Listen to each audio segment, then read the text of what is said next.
Indonesia dianggap kuda hitam. Hajime Moriyasu yakin timnas Garuda akan lolos Piala Dunia bersama Jepang. Performa Indonesia di kualifikasi Piala Dunia 2026 ronde 3 membuat pelatih Jepang Hajime Moriyasu takjub. Ia menilai Indonesia adalah underdog atau kuda hitam yang harus diwaspadai di grup C. Bahkan Hajime yakin bahwa Indonesia akan bisa lolos ke Piala Dunia 2026 bersama Jepang. Ya, dia yakin Indonesia akan lolos langsung ke Piala Dunia 2026 tanpa melalui kualifikasi ronde keempat. Itu diungkapkannya kepada media Jepang Nikkei Asia. Kata pelatih Jepang Hajime Moriyasu, timnas Jepang akan lolos bersama dengan timnas Indonesia ke Piala Dunia dari grup ini. Ini sebuah pernyataan yang sangat wah karena mengingat sebenarnya yang diunggulkan lolos itu Jepang dengan antara Australia maupun Arab Saudi. Tetapi pelatih dari Jepang, Hajime Moriyasu, sekali lagi gue bilang, dia memprediksi atau dia bilang bahwa timnas Indonesia lah yang akan bersama dengan Jepang. Kita pernah flashback ya. Pelatih Irak pernah ngomong bahwa Irak dan juga Indonesia yang akan lolos ke round 3 kualifikasi dan terbukti. Nah, kali ini apakah omongan dari pelatih Jepang ini bisa terwujud? Kita sama-sama berharap kalau sampai itu kejadian, ini gempar ini satu negara ini bisa gempa ini gara-gara kita semua bersorak. Ya semoga impian itu bisa terjadi dan itu pasti akan sangat mengembirakan dan membuat kita semua bersorak-sorai. Mungkin kecuali untuk sebagian orang. Breaking news guys, pernyataan yang mengejutkan dari pelatih timnas Jepang Hajime Moriyasu yang mengatakan timnas Indonesia akan lolos ke Piala Dunia 2026 bersama Jepang. Dan yang lebih mengejutkannya lagi, menurut pelatih timnas Jepang ini, Australia dan Arab Saudi itu bukan menjadi kandidat untuk lolos ke Piala Dunia 2026. Benar-benar prediksi di luar dugaan kita semua guys dari pelatih timnas Jepang ini. Coach Sintayong aja memprediksi timnas Indonesia itu finish di peringkat 3 atau peringkat 4 di grup C ini. Tapi Hajime Moriyasu itu yakin bahwasanya timnas Indonesia lah yang akan menemani timnas Jepang untuk langsung lolos ke Piala Dunia 2026. Benar-benar gokil. Kita doakan aja semoga prediksi dari Hajime Moriyasu pelatih timnas Jepang ini menjadi kenyataan guys. Dan timnas Indonesia bisa menemani timnas Jepang untuk langsung lolos ke Piala Dunia 2026. Prediction Indonesia lolos ke Piala Dunia 2026. Kuda hitam grup C. Dilansir dari media Jepang Nikkei Asia, pelatih timnas Jepang memprediksi Indonesia dan Jepang akan lolos ke Piala Dunia 2026 dari grup C. Hajime Moriyasu mengakui bahwa Indonesia kini menjadi kuda hitam di grup C. Menurutnya, Indonesia adalah kekuatan baru yang perlu diwaspadai. Terima kasih atas dukungannya Coach Hajime, Indonesia Specialist Runner-Up, dan semoga bisa menjadi runner-up grup C. Breaking news guys, ada info terbaru nih. Berikut pernyataan dari Hajime Moriyasu sebagai pelatih timnas Jepang via media Jepang Nikkei Asia. Timnas Indonesia akan lolos ke Piala Dunia 2026 bersama Jepang dari grup C babak ketiga kualifikasi Piala Dunia 2026 zona Asia. Widih, arigatou gozaimasu, arigato. Timnas Indonesia dipuji guys, diprediksi sama pelatih timnas Jepang akan lolos ke Piala Dunia 2026 bersama Jepang dari grup C babak ketiga kualifikasi Piala Dunia 2026 zona Asia. Tetapi ingat guys, ujian justru membuat kita terlena. Pokoknya buat timnas Indonesia, para pemain timnas Indonesia tetap fokus, tetap konsisten dalam menghadapi setiap pertandingan di kualifikasi Piala Dunia ronde ketiga dan bermain optimal dan memperjuangkan tiket ke Piala Dunia 2026. Buat seluruh pemain timnas Indonesia, bravo timnas Indonesia. Asli sepak bola Indonesia udah jadi omongan di dunia. Terakhir nih, pelatih Jepang ngomong kalau timnas Indonesia akan lolos ke Piala Dunia bareng Jepang. Waduh, menurut lu gimana teman-teman? Menurut gue ini progres yang nyata ya prestasi dari timnas Indonesia. Karena yang ngomongin adalah tim dengan ranking FIFA 20 besar. Ini kelasnya dunia bro. Tapi jangan percaya begitu aja dengan orang-orang Jepang. Ingat 1943 nih, lihat nih. Dijanjin apa dulu kita kemerdekaan sama Jepang, taunya cuma jadi Romusa. Ampun ya. Jadi jangan pernah percaya deh sama omongan begitu aja gitu. Karena pada akhirnya semua itu tergantung oleh kaki kita sendiri, oleh timnas kita sendiri, oleh federasi kita sendiri.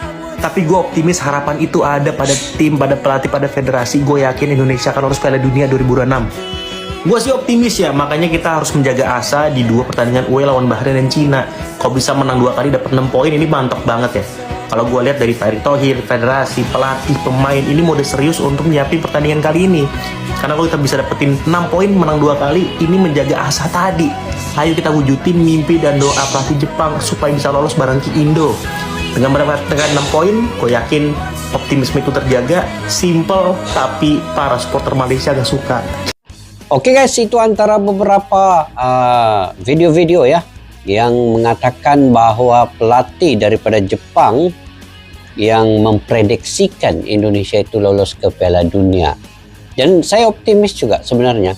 Saya sependapat dengan pelatih Jepang ini karena pelatih Jepang ini Hajime Moriyasu ya, ini punya pengalaman melihat banyak tim-tim di dunia ini yang sudah dia melihat bagaimana konsisten dan juga para pemain yang ada di satu-satu tim itu yang bagi pandangannya itu punya kelayakan untuk lolos ke Piala Dunia. Dan ini terbukti apabila dia melihat semua pemain-pemain Indonesia ini ketika ini dan saat ini ya, daripada pemain starting line up sehinggalah ke pemain cadangan itu, Indonesia punya pemain yang seimbang dari segi kualitas dan juga konsistennya menghadapi putaran ketiga Piala Dunia ini. Karena bermain di Arab Saudi seri 1-1 mendapat 1 poin.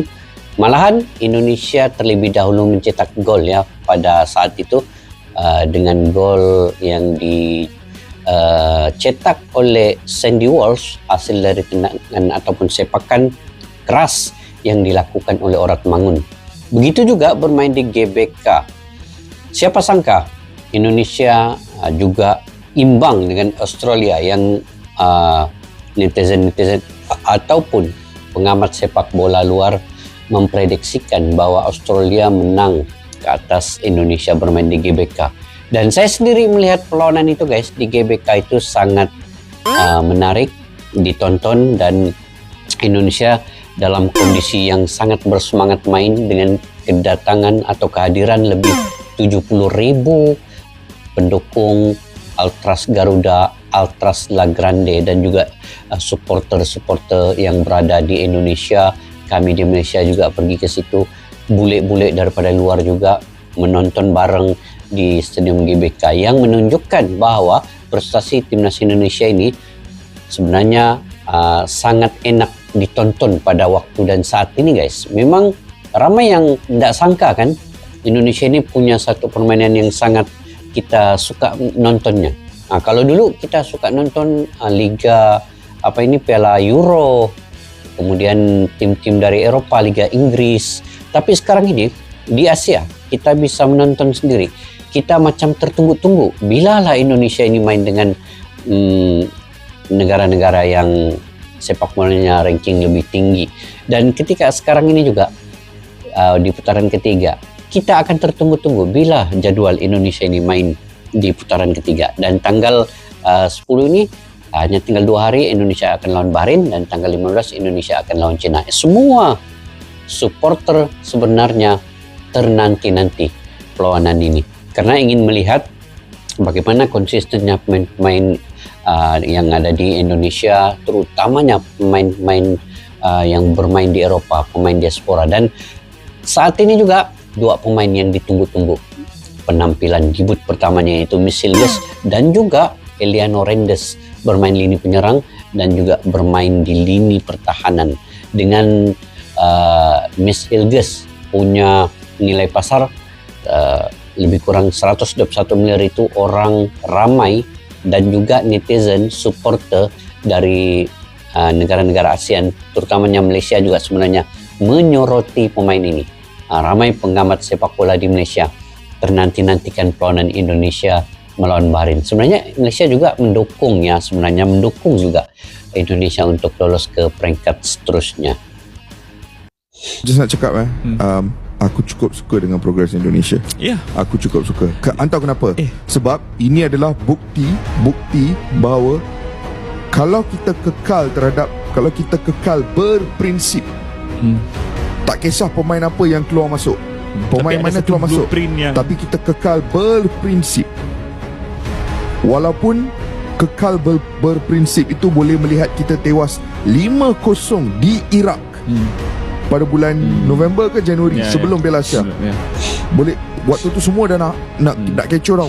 Indonesia kalah 5-0. Walaupun boleh lihat kita kalah macam tu, tapi at the end of the day hang akan dapat hasil macam ni. Kekal berprinsip. World Cup expanded lah. Indonesia bahaya juga ni kalau mungkin ke World Cup ni. Bolehkah Indonesia layak ke Piala Dunia? Undian pusingan ketiga Zon Asia Kelayakan Piala Dunia telah dilakukan. Dan satu-satunya wakil Asia Tenggara, Indonesia, diundi bersama dengan Jepun, Australia, Arab Saudi, Bahrain dan juga China. Bukan satu undian yang mudah, tetapi apa pun tidak mustahil di dalam bola sepak. Juara dan naib juara kumpulan akan layak secara automatik ke Piala Dunia. Pasukan yang berada di tempat ketiga dan keempat akan beraksi di ASEAN Playoff, manakala di tempat kelima dan keenam akan tersingkir. Di ASEAN Playoff akan ada 2 kumpulan yang terdiri daripada 3 pasukan. Juara setiap kumpulan akan layak ke Piala Dunia, manakala pasukan di tempat kedua akan bertarung sesama sendiri untuk slot playoff antara kontinen. Bermakna akan ada sekurangnya 8 pasukan dari Asia akan layak ke Piala Dunia. Ayo semua, kita berikan sokongan buat satu-satunya wakil Asia Tenggara, Indonesia, untuk layak ke Piala Dunia. Okey guys, itu juga antara pengamat sepak bola di Malaysia ataupun netizen daripada Malaysia yang mengatakan bahawa mereka juga sekarang ini kagum dan bangga sebenarnya dengan timnas Indonesia, karena timnas Indonesia sudah konsisten tetap berprinsip dalam mengembangkan sepak bola Indonesia. Dan tidak lain dan tidak bukan, ini adalah hasil dari tulang punggungnya adalah Bapak Erick Thohir dan juga Sinteyong, dan didukung oleh ratusan juta supporter yang ada di Indonesia. Jadi peluang Indonesia untuk ke Piala Dunia, saya punya pandangan pun sebenarnya ini secara sederhana ya. Saya cuba berbahas terkait dengan fakta yang ada di Indonesia pada saat ini. Okey, fakta pertama, Indonesia melawan Arab Saudi dan juga melawan Australia imbang 1-1 dan 0-0, mendapat 2 poin. Okey, ketika ini Indonesia sudah pun menambah 2 amunisi baru, yaitu Misilges dan Ilian Dorindes, bagian lini penyerang, serangan dan juga lini pertahanan. Dan ketika ini juga, saat ini juga Indonesia punya Martin Paes yang bermain di penjaga gawang. Ini sebenarnya 2 perlawanan ini, Martin Paes ini adalah man of the match, dan dia bisa saja menjadi penyelamat juga ketika Indonesia akan bertandang melawan Bahrain dan juga melawan China ini. Martin Paes juga adalah satu sosok yang mungkin akan dapat merubah keadaan, yang menyelamatkan mungkin serangan-serangan daripada Bahrain dan China. Dan kita nantikan Eliano di bagian depan, lini depan ini. Adakah dia berfungsi dengan baik untuk membuat cetakan gol, ataupun dia memberikan assist yang baik untuk membantu Rafael Struijk dan juga Orat Mangun di bahagian lini depan itu. Jadi itu fakta pertama. Fakta keduanya, Indonesia sekarang ini didukung kuat oleh Bapak Erick Thohir dan juga taktikal dari Sinteyong. Saya teringat guys, Sinteyong ini taktikal ketika melawan tim yang rankingnya lebih tinggi, dia akan ubah beberapa taktikal, sama ada taktikal dari pemain dan juga taktikal perlawanan. Dan saya yakin dan pasti, optimis yang tinggi, Sinteyong akan melakukan sistem menyerang. Karena sekarang ini tekanan berada di tim Bahrain dan juga China, karena mereka melihat bahwa Indonesia ini juga sedang meningkat daripada segi permainan sepak bolanya. Jadi tekanan yang berat ada pada Bahrain dan juga pada China. Kemudian yang ketiga, pemain-pemain timnas Indonesia punya pengalaman bermain di Eropa. Hampir ke semua pemain guys, bukan saja di Eropa, tetapi pemain-pemain lokal juga bermain di abroad. Contohnya Aston Mangku Alam main di Thailand, Marcelino Ferdinand main di Oxford, kemudian Pertama Arhan main di Jepang atau Korea kalau tidak silap, Jepang atau Korea, dan beberapa pemain lain. Hanya Rizky Ridho dan beberapa pemain lain main di lokal liga di Indonesia. Tetapi Rizky Ridho punya permainan, punya ketenangan yang baik. Dia sepertinya kayaknya pemain yang bermain di Eropa juga. Jadi itu antara beberapa fakta yang Indonesia ini bisa lolos ke putaran akhir Piala Dunia itu. Apapun guys, kita tetap mendoakan yang terbaik untuk Indonesia. Dan kalaupun Indonesia tidak sampai lolos ke Piala Dunia, sebenarnya sudah bonus untuk Indonesia sampai ke putaran yang seterusnya. Tetapi keyakinan kita mengikut fakta dan data ini, Indonesia akan berada di antara posisi kedua hingga keempat, itu tetap ada tim Indonesia berada di situ. Kalau mengikut ramalan prediksi daripada pelatih Jepang ini, Indonesia berada di posisi yang kedua untuk mengiringi Jepang lolos ke Piala Dunia itu. Jadi kita nantikan sama-sama guys di putaran yang ketiga ini dengan dua perlawanan sebagai penentu, perlawanan di Bahrain dan juga di China. Kalau full point, insya Allah Indonesia akan menduduki posisi yang kedua, karena bermain di GBK itu adalah sangat didukung oleh supporter yang datang melebihi 70.000. Tentu semangat main Indonesia akan lebih berkobar-kobar bermain di kandang sendiri nanti. Oke guys, bagaimana menurut kalian terkait dengan video ini tadi? Mungkin kalian punya pandangan sendiri, kalian boleh komentar di ruang kolom di bawah. Pada yang baru mampir, jangan lupa dengan menekan butang subscribe, like, share, dan komen. Dan kepada yang sudah subscribe, selalu like dan juga selalu komentar yang baik-baik, yang positif. Terima kasih banyak-banyak dengan dukungan kalian. Sampai jumpa lagi. Assalamualaikum warahmatullahi wabarakatuh. Bye-bye. Askalana Studio untuk kita, channel yang bereaksi tentang apapun yang ada di Indonesia. Channel YouTube dari Malaysia di Askalani Studio. Jika mau tahu tentang Indonesia, ayo like and subscribe channel kami Askalani Studio. Askalani Studio.